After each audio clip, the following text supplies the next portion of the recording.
The amazing things about developments like this is the ripple effect on the FMCG sector, what it means for Wisynco customers and their businesses, and what it ultimately means for our economy. Our next speaker is particularly interested in that macro effect.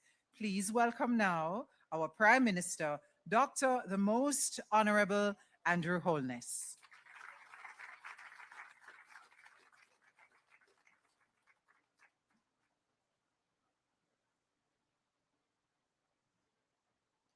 The year is still new, so allow me to wish for everyone a happy, healthy, let me think, peaceful. Is there another wish? Fulfilling, wealthy, productive, and prosperous 2026. Allow me to thank the Masters of Ceremony, and allow me also to acknowledge Ministers Hill and Charles and our Ministers of State who are present with us. I'm searching to see whether or not Mayor Leon Thomas is here. No. Oh, you have been relegated. And of course, the Member of Parliament, Alanda Terrelong, Minister of State. And you showed me a picture. It was 10 years ago. I had a full head of black hair then. William, and so did you.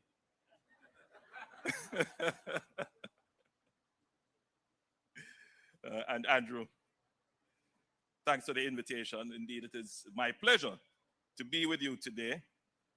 Today's ceremony is far more than the official opening of a new facility. It is a statement about the direction of Jamaica's economy, the maturity of our institutions, and the confidence that serious investors now place in our country's future. We are gathered here at Lake Spen, St. Catherine, to mark a significant expansion of Jamaica's manufacturing capacity, but also to recognize something deeper: the ability of Jamaican enterprise to think long-term, invest boldly, and compete at international standards. This new brewery and manufacturing facility reflects not only private sector ambition, but the cumulative results of years of disciplined national reform. For 6 decades, Wisynco Group Limited has grown alongside Jamaica itself, evolving from modest beginnings in one of the most sophisticated, fast-moving consumer goods manufacturing and distribution undertaking in the region. The journey mirrors Jamaica's own economic transformation from vulnerability and volatility to stability, credibility, and opportunity.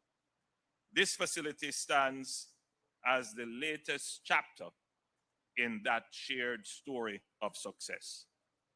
Now, manufacturing matters, not only because it creates jobs, but because it anchors productivity across the economy.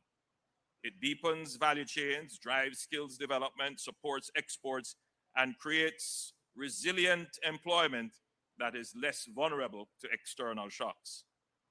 In today's world, shaped by disrupted supply chains, geopolitical fragmentations, heightened strategic competition, and growing climate-related risks, countries that can produce competitively at scale and to international quality standards are better positioned to sustain growth. And recent developments in our region and hemisphere have only reinforced this reality. William, in his presentation, gave us some statistics. He pointed out that in 2016, the best estimate for Jamaica's GDP was about 16 billion US dollars. You may have confused it when he went on to say that Wisynco's total revenues were 60 billion. He meant 60 billion Jamaican dollars. But the country's GDP is, at that time, was 16 billion US dollars. Can anybody tell me what the GDP is today? You did. It's the best estimates would be between 20 to 21 billion US dollars. And it sounds like we have done a lot. It sounds like we have grown rapidly. The truth is that if you were to strip away inflation from that, our real GDP at constant 2016 dollars would be somewhere around about 17 to 17.5 billion dollars. So I'm just trying to read the faces in the audience to see if that sunk in and made any impact on you. The point here is that for us to grow, our productivity needs to exceed inflation. And for that to happen, we need to invest in plants, in infrastructure that is going to increase rapidly our productivity. Unfortunately, our economic thought at present does not make the connectivity between productivity and inflation. We see the two things as separate, right? But our government policy has been very effective at managing inflation. In fact, what we have done in the last decade with the Bank of Jamaica and our monetary policy is to focus exclusively on controlling inflation, targeted control of inflation. And that has been fairly successful. We need the flip side of that policy, which is to target productivity, to increase the output of the country. There are many dimensions to this productivity problem. Today I won't get into all of them, but just to list issues to do with labor productivity. For example, issues to deal with infrastructure and how infrastructure supports productivity. I mean, let's put it in practical terms. If you have to move from this warehouse and your production facility, and every step of the way you are encountered with potholes and traffic congestion, it adds cents to your cost, which for every unit of product accumulates to the bottom line. Infrastructure that is strategically planned, infrastructure that removes congestion, infrastructure that locates your production facility closer to your ports or give you easier access to your ports, reduces the cost and improves your bottom line, improves your output, improves productivity. But there is one thing that firms can do internally to improve their productivity, aside from efficient management, which is clear that Wisynco has good managers and a good and strategic board that is looking at investments. But that is to invest in your plant and invest in cutting edge technology. In fact, the greatest multiplier of productivity is the introduction of new technology. And so I'm happy to be here today to witness this new investment, which has certainly introduced, welcome Tony,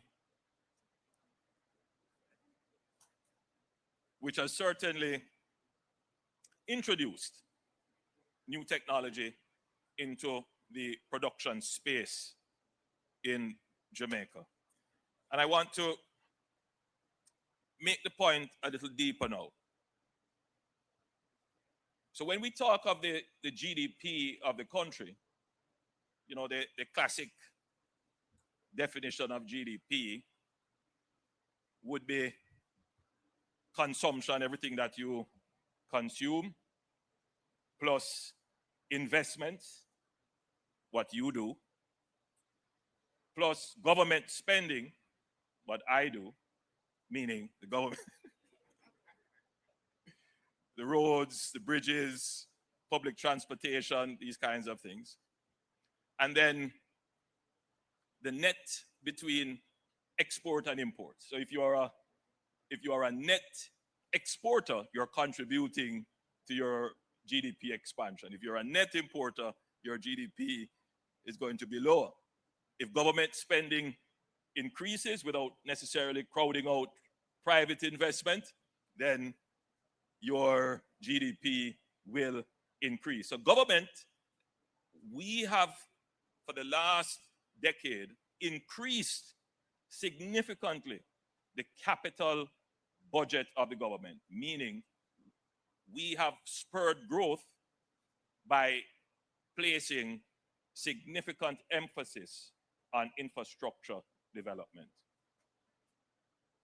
However, we need firms to contribute to the expansion of the GDP even more by increasing their investments. And we have seen this happen right before our very eyes. You know, in the 60s and 70s, 80s, Marcus Garvey Drive was almost the kind of exclusive domain of Jamaica's manufacturing and production corridor. But what has happened since then, since the last 10 years? It has, you look at Lake Spen, all of this area, as you drive in, you see several factories and warehousing and manufacturing facilities evolving. Just look along the Mandela Highway and right across Kingston, and then look at the near port operations as well. So there is an expansion going on. But think about it. If in real terms, in the last 10 years, we have just added approximately $1 billion, maybe $1.5 billion to our GDP. As a nation, that's not something that we should be proud of. We could do more. And therefore, I use this platform as I have the attention of some of our larger investors here. How are you, Adam? I use this platform to challenge the investors. Now is the time to increase that I in the equation of C for consumption, I for investment, G for government, X minus M, export and import. Let's expand the investment, but not just any kind of investment. You want cutting edge investment, because the cutting edge that incorporates technology increases your productivity.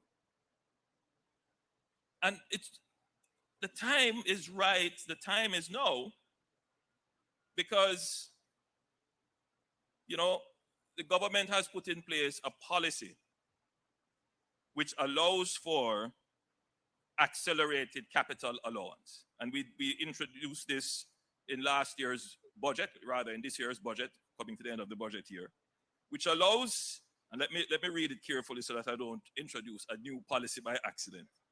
So the confidence has been reinforced by deliberate policy choices. In the 2025-2026 budget, we introduced an accelerated capital allowance regime designed to incentivize companies to invest, expand and modernize their productive capacity by allowing businesses to write off major capital investments more quickly.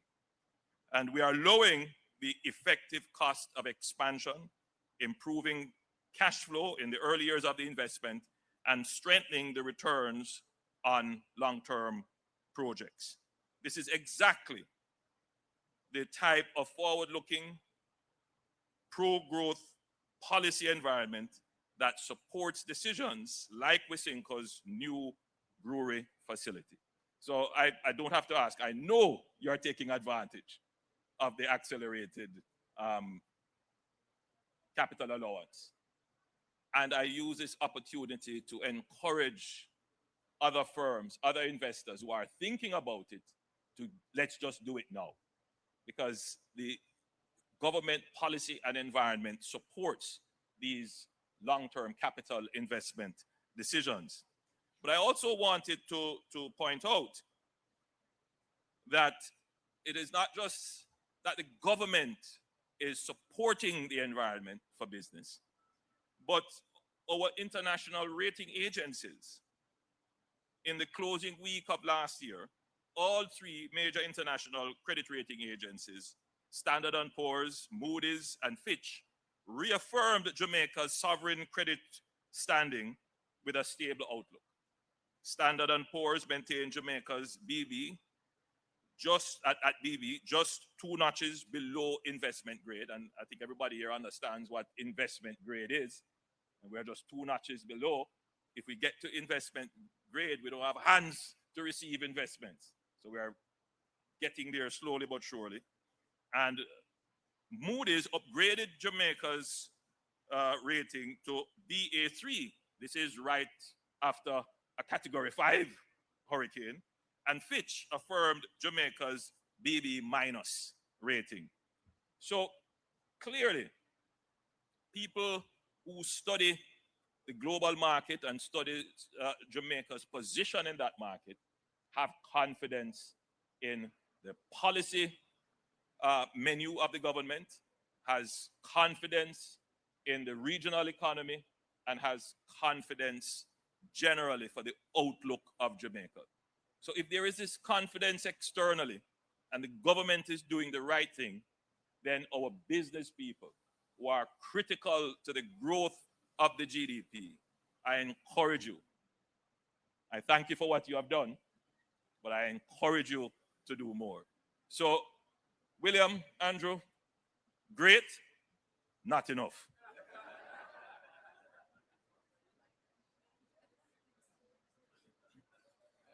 Do more.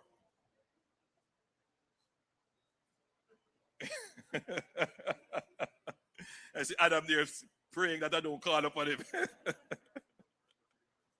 I know you have plans, Adam. I know you have plans. But still, do more. Now is the time for us to invest in Jamaica. And the truth is that this year we are going to be impacted in terms of the growth outturn. 5 of our parishes have been badly hit. Agriculture, tourism, and other enterprises will be affected. We are moving very quickly to stand up businesses in these parishes and to have the roofs of those who have been affected repaired or replaced. But the only way for us to come out of this is to grow our way out of it.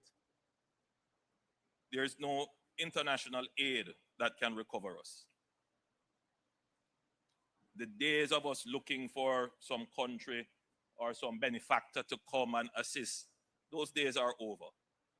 We must stand on our own 2 feet and recover by ourselves. That is the definition of an independent country. There are a lot of people who talk about independence, talk big, beat them chest. But you can only do that in this global environment, in this very complex and rapidly changing environment, when you have a strong economy, when your country is growing, when you deal with crime, when the international rating agencies look upon your policies and say, yes, Jamaica is doing well.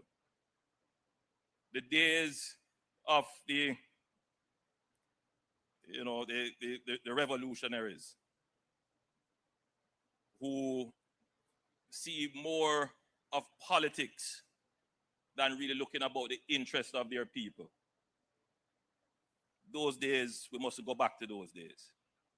Jamaica can be assured that you have a government that look about the interest of the Jamaican people.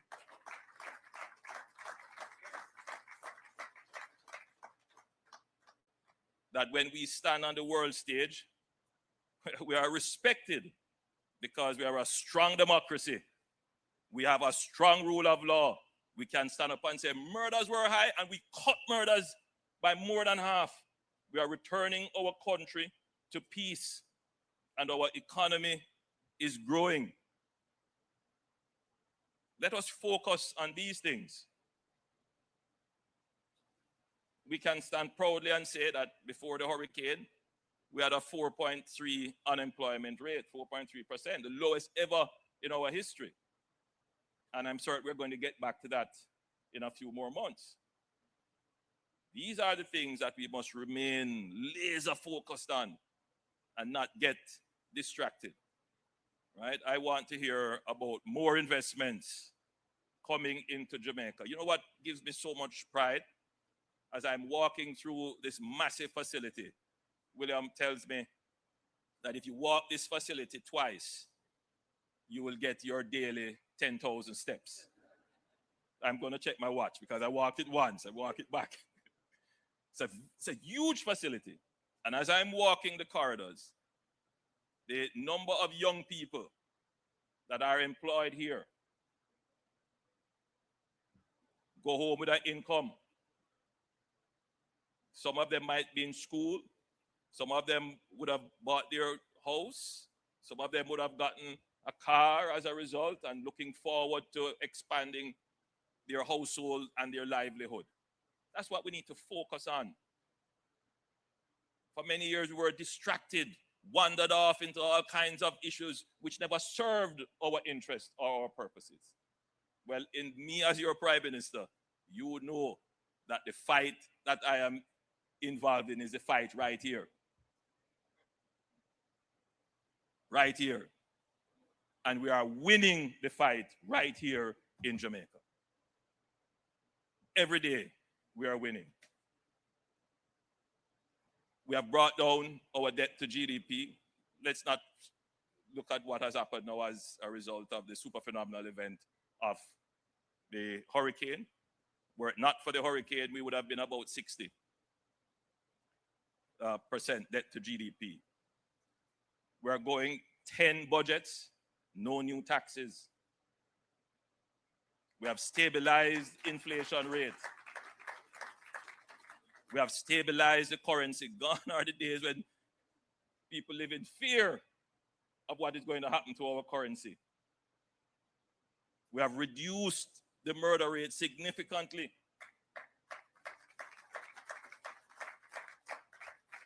We have maintained positive ratings with the rating agencies right throughout. We are winning the fight here. Granted, there are still many battles to be won. We have to win the battle of the cleanliness and public sanitation of our environment and the beautification of our environment. We have to win the battle about rebuilding our aged infrastructure. Every single road in Jamaica, there's a pothole or it looks like a quilt. We have to win that battle, and we have programs designed to improve the infrastructure. There are many other issues, but one thing we can be clear is that we are putting runs on the board. We are improving Jamaica year by year. And in the last decade, the Jamaica of 10 years ago is not the Jamaica of today. The Jamaica of today is superior, far better than the Jamaica of 10 years ago. So I close my presentation again by reissuing the challenge to our investors, the people who contribute through the private sector to the expansion of the GDP.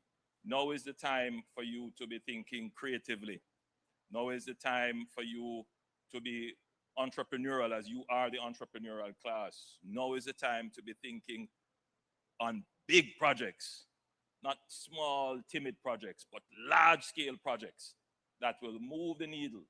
So, William, Andrew, the next time I'm here, you will be showing me a picture or a video of this speech and saying, see, instead of a $70 million total investment, I want to hear about a $1 billion US investment that Wisynco is making to supply Trinidad and Guyana and the United States with products, right? That these brands that you're about to launch with this brewery, that you're going to use the value in brand Jamaica to promote these brands to make them global brands. That's how we want our investor and business class to be thinking. That is how we get real growth. And you can be assured that you will have a government that will keep policy stable and predictable, that will ensure that you have access to markets that matter, and that there is peace in the Jamaican society. God bless you, and thank you.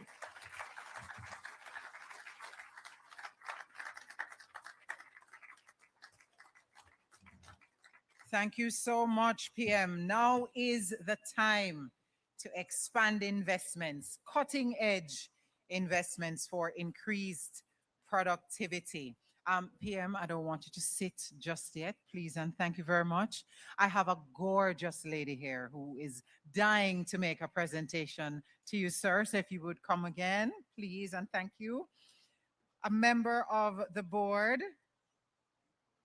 I believe she was described as one of the best minds in Jamaica, and I think I agree. Odetta is going to make that presentation. And if you could just hold that so the team could get the photo up. Because, you know, if we don't have a photo, it didn't happen, right? And that's just a small sample, PM, of the amazing brewed products, which you can enjoy at your leisure.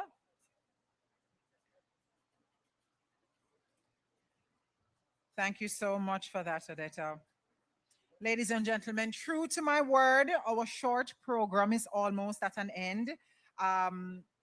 We will accommodate. Andrew said we have to get the persons who want to see inside of the brewery. We have to get them in there. So we will arrange for 3 additional groups, right? 3 small groups, but you have to be willing to wait for the groups one at a time. So if you are interested in seeing inside of the brewery, there are 2 fabulous ladies, Erin and Vanessa. Wave at them. They're to my right, your left. So if you want to go into the brewery, just reach out to one of them. They'll make a note, and we will organize smaller groups after the PM and the team are finished with their tour, and they'll take you on that tour of the brewery. Before we move to the official ribbon cutting, which will happen at the entrance to the brewery, I remind you that the full portfolio of brewed products is available and here for sampling this morning. And yes, I know it's still a little early, but it's 5 o'clock somewhere in the world, right? Right, William? Indeed. So for those persons who will be part of the ribbon cutting led by the PM, I'll ask you to, in just a moment, make your way to the entrance of the brewery. We do have team members there that will organize how we will set up that. Of course, the ministers and the representative of the opposition leader, Mr. Anthony Hilton, will be part of that. And the team, as I said, will give you some instructions as to how to organize yourselves for that important photo op. Ladies and gentlemen, this is where we wrap things up. Thank you so much for your presence and for your support.